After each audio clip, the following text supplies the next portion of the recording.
Have you ever thought what it's like to be wanderers in the fourth dimension? Have you? To be exiles? Although for one of you, the darkest pit of hell has opened to swallow you whole, so don't keep the devil waiting, old friend. Of course, Gonzalo Lira, dead again. One last time. I mean, it's kind of fitting that they start this whole thing out with the foregone conclusion that Lira is dead, when in all likelihood, he is just, sitting in a cell somewhere, unbathed and unmourned. The time has come for us to declare victory. Our minds converged on a singular point and delivered a prediction of the future. Adam was proven wrong once again. He is destined to fail in his endeavors to revive the Sektur because he himself is a failure. A failed son who threw away his aristocratic lineage for cheap drugs, who threw away everything on the altar of hedonism to bounce on the ounce to become another sideshow on the Jeremy Carl show. This is said with glee. We bask in the burning of the House of Edge. It will lie in a smoldering ruin, with the young baronet locked away in the cuck corner, relying on his Iranian homosexual lover to comfort him. The prophecy has been fulfilled and the Sektur has died. We can finally set them free. We have won. To illustrate this point, we must travel in the TARDIS back to the 15th of May 2023. Adam streamed his version of the Kino Casino Episode 7. In this stream he responds to a video we made. The video Adam responded argued the Sektur was dead and it was futile for Adam to try to revive it. The original video was posted on the 7th of May of 2023. It was the 14th transmission. It's the segment on Deep Throat, because Deep Throat's been making some predictions on the Sektur that I feel I must chime in on. So Deep Throat's been putting out content on Surfer's channel. He's done Surfer as Doctor Who.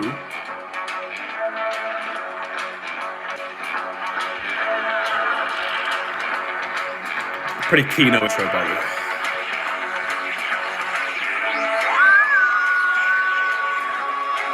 I would fucking watch it. If Surfer was Doctor Who, I'd fucking watch that in a heartbeat.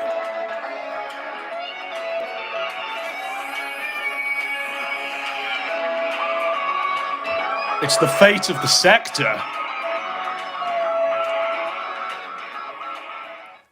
Although for one of you, the darkest pit of hell has opened to Rest in peace, Gonzo. Don't keep the devil waiting. You'll be missed. There is a new version of the Kino Casino made by Adam. In a sense, this is a futile effort from all of us. Wait a minute. Adam, Perspicacity, Ralph, Shaggy, Elaine, or whoever is digging up the grave of this dead thing, taking the skeleton and puppeteering it as if it was still living. The novelty of it, and Adam's way with words can at first trick us into thinking it's alive. But It is alive. we have to acknowledge there is no... It's more alive than ever. Look at his voice quivers, the resign. He knows it's dead and he is nearly brought to tears when this fact is brought up. Because it's another arena which he has failed in. He failed his family, himself, his nation, and now he fails the Sektur. The same way he failed to be a father, to be sober. He failed to keep his Sektur alive. Because we killed it, just to spite Adam. To take away the only thing he had. Keep quivering, Adam, because I am coming, boy. long ago past the precipice. The future of this Sektur is worse than you could possibly imagine. You don't even realize that you are trapped. Even if somehow Ashton and Eddie go bankrupt, By the way. king of the dirt pile, without enemies, what is in a log? Which brings us to Elaine. I'm happy to be king of this dirt pile. Organically gain- If somehow Ashton and Eddie go bankrupt, the casino closes for good, Josh goes to jail. Great. What then? Who will be the king of the dirt pile? Without That would probably be me. I would be king of the dirt pile. I will crown myself glorious lord of the Sektur and reign over it, dick in hand, like a malevolent god. I don't know. enemy. This is an interesting comment, as both Shaggy and Godwinson were proud to be kings of a dirt pile. You know why? Because both of them are losers in real life, hated by their families, two black sheeps, who waste away their days in endless circles. taking substances and substituting real-life interaction for online parasocial relationships. For Godwinson, he has an online homosexual relationship with an Iranian man from America. What happened to unity he preached the white British to have? He told the neets to get out of their bedroom to elevate the white race. The capos he had prior to PPP were 2 white British men. Is blood not thicker than water? What happened to England for the English? Where have they gone? He has replaced them with his gay brown boyfriend. If you are a homosexual, you have no right to critique the vaccine. Being a faggot is 1,000,000 times more deadly than the vaccine could ever be. For Shaggy, he wastes away with an assortment of trannies, the disgusting mutant, and other rejects. Both white men who hail from great civilizations wasting it away, the last men, the beautiful ones in the mouse utopia experiment. And Elaine can never replace what we had prior. The era of Caesars and barons is over. The era of the jesters, the peddlers, and the hypocrites is here. The future holds horrors beyond your imagination. Some sort of E-celeb status. It is a pathetic attempt to revive this dead sector. If you need an enemy, create one. Yet it still isn't the same as it was back then. What you people desire is something that only... Elaine can never replace what we had prior. The era of Caesars and barons is over. The era of jesters, the peddlers, and the hypocrites is here. The future holds horrors beyond our imagination. These words were spoken in May 2023. How true is this commentary now? The sector has never been this fertile. It never has genuinely been this creative, where we can do a show just literally skipping through. We've literally just skipped through all of the madness that has accumulated over literally 2 fucking days. This whole show has literally been covering 2 days worth. We've not even got, I mean, there's stuff that's not on the agenda that we are going to cover. It might be in like an extra hour. But we've not even got into like the meat and taters really. We've just done a jaunt through what's been happening. The sector is genuinely the most creative I've ever known it. We've literally had some crazy bitch dox her Facebook profile and friends within it. Where is his precious sector? Where is the nectar? Where are the golden hills swaying in the wind under an amber sun? The sector has never been so dead. It's withered away it, the landscape barren, a dead world orbiting a dying sun. And where is he? All the goodwill he built up, the facade he put on has crumbled down. It's burning. He is too scared to face Ralph, and he is even more scared to face us. He cowers away with his Discord lovers, too afraid to face Elaine. Adam banned all mention of her from his Kick channel. How pathetic for a baronet to be in fear of a woman. Adam, you are your own worst enemy. Your failed apprentice became our destroyer, but your last apprentice shall destroy you. We've had literally a website forum go down, and the website owner melt and fucking go crazy and write autistic screeds. He says the Kiwi Farm's going offline and Josh Spurging is a newsworthy event. Josh's site has been going down since 2018, and he has been melting down online since 2008. There was a lot you could have talked about when it came to Josh, Adam, but you were too scared to take him on because you wanted the approval of Kiwi Farms. You could have read the Blocklands messages. You could have given the history. Further, it's been over a year since he posted this, and the same events are happening today. It's always the same events happening again and again. Josh Moon is a pedophile, and visit onionfarms.com to find out more. We've got a fat tard and a traitor. The lard and the tard running a ram ranch for pay pigs. What content was there to cover with the Kino Casino? Nothing. We all know Ashton is a monstrously obese traitor, and Worski is an infanticide-committing cretin. What is the novelty in it? What more can be said? The reality is logging the Kino Casino became old when he released his videos on them. Of course, the homosexual deviant perspicacity still obsesses over Ashton today. But no one else does. Even Surfer has moved on a long time ago, yet Adam cannot. Perspic's beefy bear was Brian Dunn. Now were you the otter, Adam? We've got Coach Gonzalo Redpill being executed in the street. We've got perspicacity and his beefy bears and otters. What you say about perspicacity is true, but why let him in? Why did you treat him with such soft hands? Why did you befriend a homosexual? Are you a homo, Adam? Is the reason your blood is blue due to AIDS? some shit. We've got King of Sting pumping. I've never known the sector literally to be this fertile, genuinely. We've not even touched Ralph, by the way. Or Fuentes. He says he doesn't need to cover Ralph or Fuentes, but the Kino Casino became his version of them. All Adam and the writer's room can talk about is Brian Dunn and the Kino Casino. Can we get different content? Why not a log Jim? Josh? Find new fields of nectar? Worski and Ashton are still going and are able to make a living while the anti-Kino Casino coalition broke apart. The casino still stands today. Their efforts were in vain. King of Sting has left the sector long ago because this sector kills content. It existed in a certain time and place. It can never be recreated, it can never return. In addition, new and worse grifters will take their place. Terry Fraser, Kino Che, and even Christorian X will be missed. One day you will yearn for their return. Even I will have to admit Jim and Josh weren't that bad in retrospect. You know why? Because I know what the future is. It isn't Godwinson, it isn't 2007, it isn't Ethan Ralph, it isn't Kiwi Farms, and it isn't even Jim Mediker. It is Cecil McFly that is No! No! I refuse. I fucking refuse. I will die before I let that fucking troon run my sector. How is this the fucking future? This is funny. In all of Adam's days, no one ever made him so angry. Adam stride over insects such as Shaggy, Gahul, and esoteric with ease.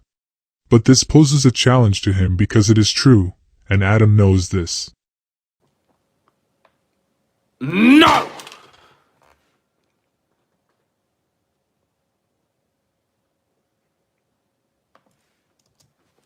Moon's legacy. When the Kiwi Farms finally goes offline, Cecil will still be there. We will have Ethan Ralph documentaries that focus on racism or sexism. He will beg for the return of Ashton and Andy. Everyone in this sector worth merit is nearing 30 and 40. The Zoomers have taken over. No blood will be drank, and there is no more showmanship. It will keep descending into the depths of despair. The future is an avatar fag who paints his nails complaining about YouTube monetization. Ashton's to Ashton's, guns to guns. There's only one thing that we can count on in this world, and that's that one day, everything ends. Everything. It'll reach a heyday, and then it will die, and reduce back to the soil from which it was originated.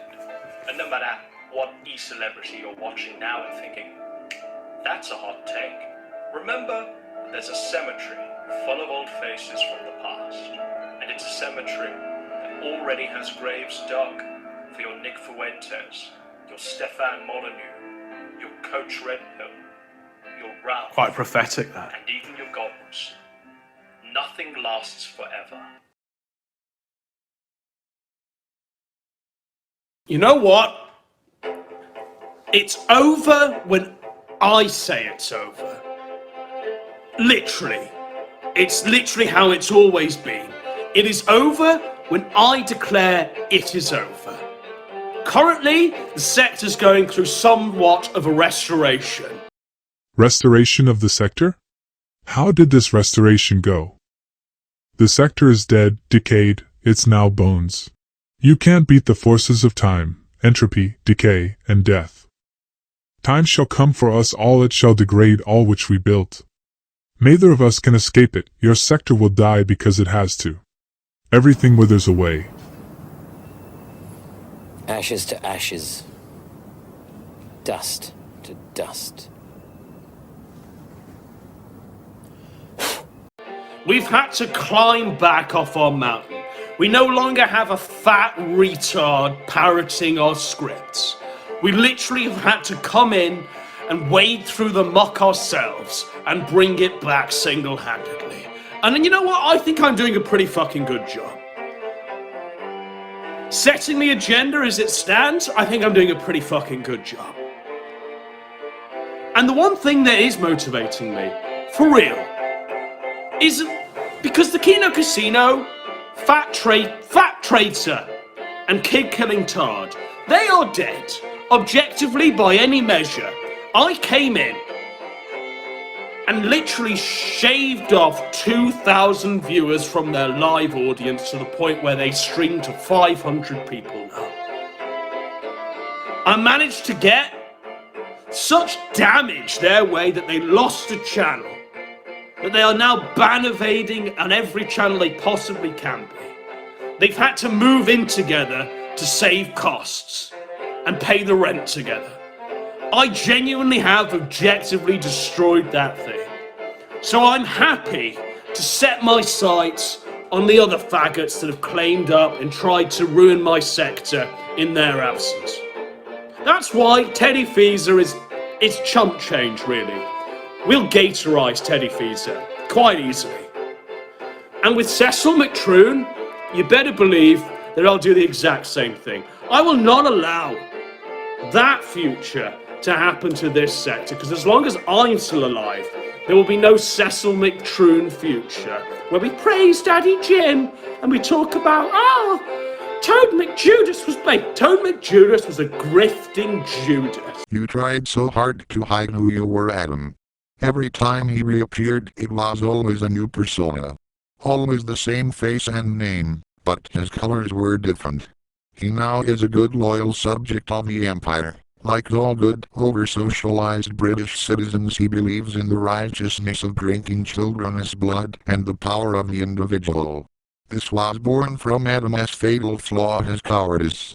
The other insolence he portrays online is merely a product of his inferiority. He jests, has scars that never felt a wound in futile actions. Death cries of a boy who never became a man. His anger spawns from the fact that despite having blue blood he has no standing in real life. As much as he chastises the lower classes, as a lesser form of a man he is indistinguishable from them. Adam is more akin to a chav than he is a baronet. Waving around in an altered state, always drug or high. Because he can't cope with being pathetic. His life and relationships in shambles. His father hates him. Adam was a poor little mama's boy. But even his mother can't tolerate his current shenanigans. Only in the council flat can he survive. Adam was on the hate bus all those years ago, and what did he say then? He chastised white people for not having kids at a young age, and they waited too long to start families.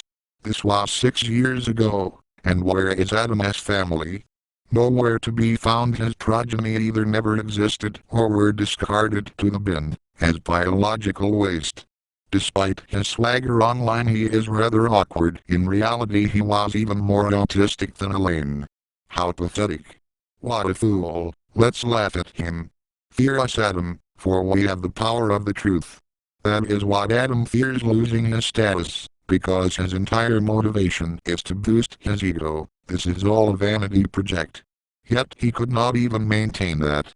In the background we have been working against him all along. We've been there all along, at every major event, always one step ahead. We took them all out, one by one. It's all gone now. His empire is now an empire of dust. Now Adam is at the precipice of despair. His precious sector earned, his only friends, existed on the internet, and we have turned them against him. He has lost all his fans and now is another sideshow. Hopefully it ends. It all takes the red knife he castrated himself with and takes it to his wrists. As the steel meets his flesh, scarring it down his wrists, as he bleeds out, in pain. His worthless life finally clinched, as he finally begins to realize he wasted his entire life. I want him to know this. He is insignificant, a mere insect beneath my feet. He is of no importance, and after this, after his life passes before his eyes, as his veins bleed out, and he begins to die, as he screams and cries, in a prison of his own mind, his brain melting from all the drugs he has taken, as his body begins to fail and he begins to pass, he will know that I am still here. I won. It's over when I say it's over. Literally. Your conversation is totally predictable. You're like a deranged child. It's literally how it's always been. It is over when I declare it is over. Until I walked through that door, I foolishly hoped you'd changed enough for me not to have to do this. Currently, the sector's going through somewhat of a restoration. I'm not here as your prisoner. but your executioner. No! I refuse. I fucking refuse. I will die before... There should have been another way.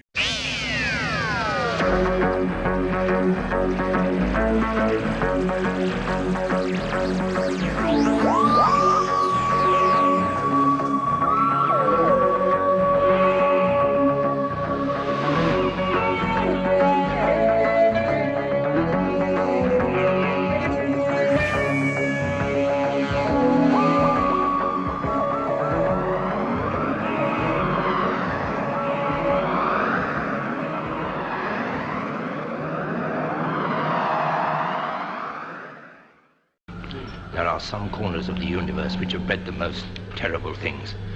Things which act against everything that we believe in. They must be fought. Who here is so base to believe the word of Josh Moon? Who here is willing to defend a pedophile? Who here has no love for himself that he would be willing to cloak himself with the coat of the Kiwi Farms? The Kiwi are a vile assortment of the most base, weak-willed, degenerate, shameless, and cowardly people in the world. It is the most censored and curated site on the internet. Josh Moon has banned thousands of users and will ban anyone who dares to criticize him. What's it for? What are you doing? What could possibly be worth all this? It's worse than the major social media platforms because at least the rules aren't based on the whims of a deeply unwell narcissistic pedophile who has no self-reflection. Go on onionfarms.com and you can see countless examples of Josh banning people for the most inconsequential things. Josh has modified Zenfurl to hide his bans. Because if it did, every thread would be a sea of banned users. Josh banned people for calling him fat or making fun of his failed dieting attempts. But on 16chan, he ran a board for pedophiles.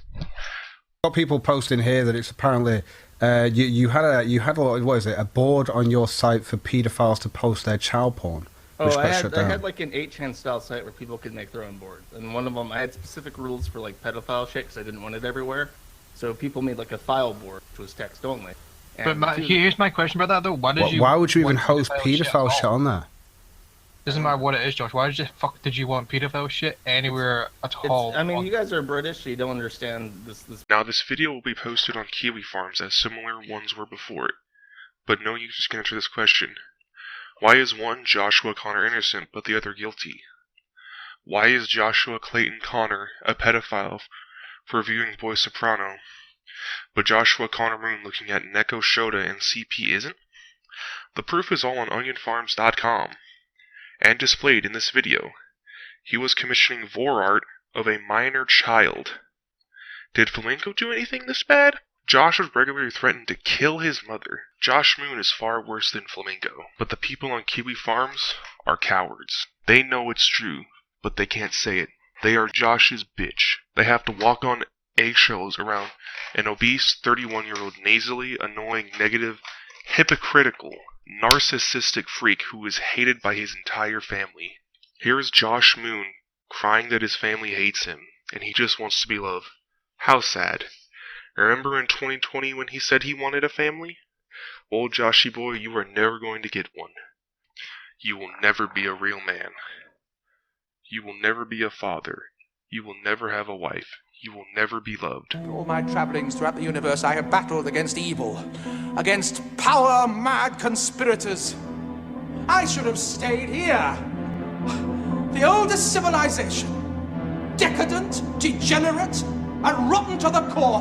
Power-mad conspirators, Daleks, Sontarans, Cybermen. They're still in the nursery compared to us. Yeah, monkey business, I will disavow the anti-celeb legion. The anti-celeb legion can get fucked for their transgressions against the council. Whoa there, buddy. You're going in endless circles. You don't want to be like a caged bear. So trapped when you are freed. You just pace around in circles. The physical cage is gone, but the prison of the mind's eye is. Don't go jesting at scars that don't feel wounds there, chat.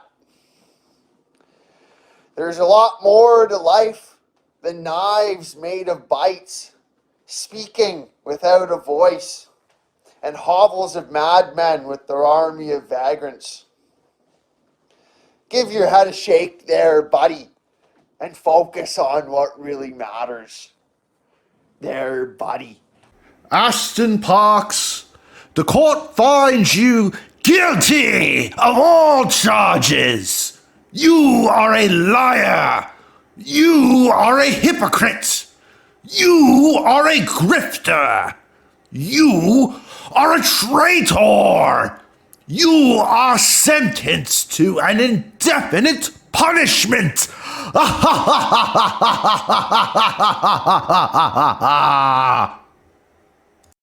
Connection terminated. Trolls, A-logs, and shitposters. The Kino Casino is burning down. Hundreds of members of chat are banned forever. The Johnnies have had their brooms taken away. The last man standing is Starboy. It's a sorry state of affairs. This place will not be remembered. It's a tale of betrayal. It's one as old as time. And the characters involved come up again and again and again. Andy Warski. The darkest pit of hell has opened to swallow you whole, so don't keep the devil waiting, old friend. The PPP are burning. The Kino Casino is burning.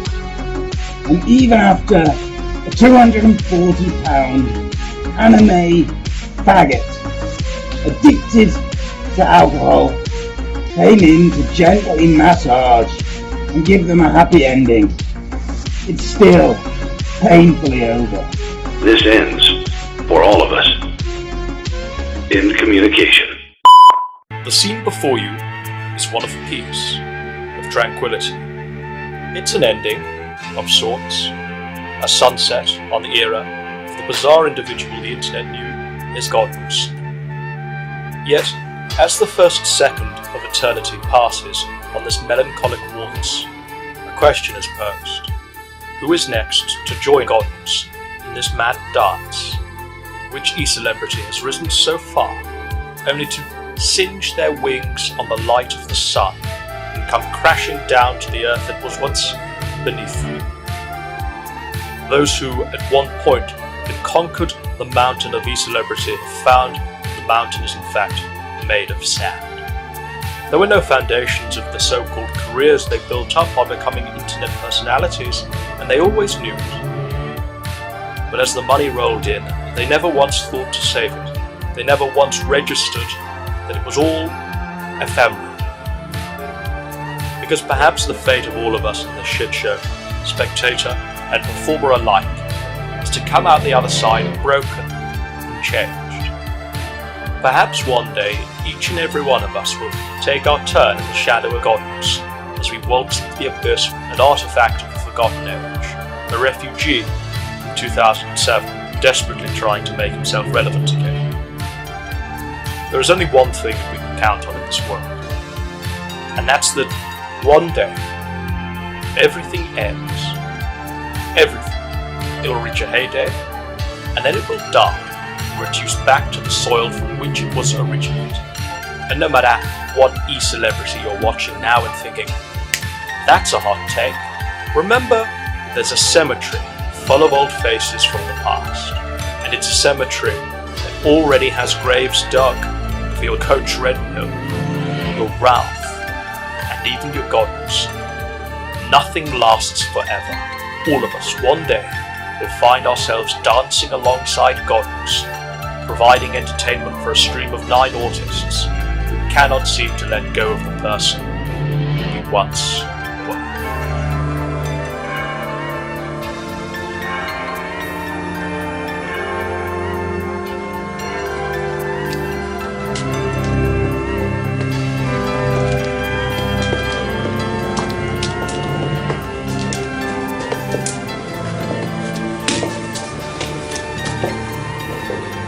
leave.